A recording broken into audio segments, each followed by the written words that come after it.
دلوں کو جوڑنے، سچ کو ابھارنے اور امت کو جگانے کا پیغام۔ Aqsa T V. الحمدللہ رب العالمین والصلاة والسلام علی سید الانبیاء والمرسلین، اما بعد۔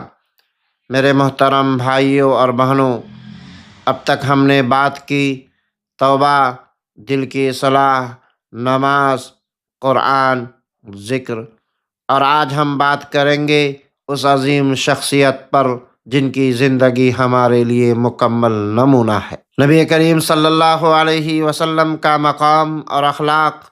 اللہ تعالیٰ فرماتے ہیں، بے شک آپ صلی اللہ علیہ وسلم عظیم اخلاق پر فائز ہیں، یعنی حضور صلی اللہ علیہ وسلم کا کردار قرآن تھا۔ نبی کریم صلی اللہ علیہ وسلم نرم دل تھے۔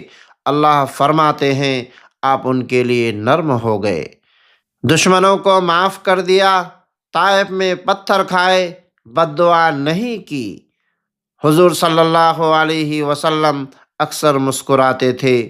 فرمایا، تمہارا بھائی کو مسکرا کر دیکھنا بھی صدقہ ہے۔ کتنی آسان نیکی ہے، معافی اور برداشت۔ فتح مکہ کا منظر یاد کیجئے، جنہوں نے ظلم کیا تھا ان سب کو معاف کر دیا۔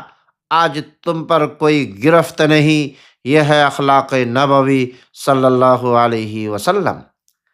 آپ صلی اللہ علیہ وسلم گھر میں بھی بہترین تھے۔ فرمایا، تم میں سب سے بہتر وہ ہے جو اپنے گھر والوں کے لیے بہتر ہو۔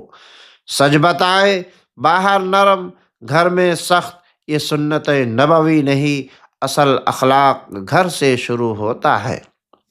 رمضان اخلاق کا امتحان۔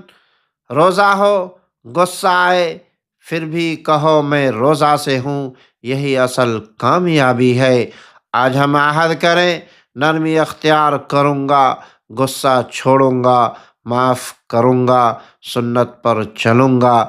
یا اللہ، ہمیں نبی کریم صلی اللہ علیہ وسلم کے اخلاق عطا فرما، ہمیں ان کا سچا غلام بنا، ہمارے کردار کو خوبصورت بنا، رمضان میں ہمیں بہترین انسان بنا دے۔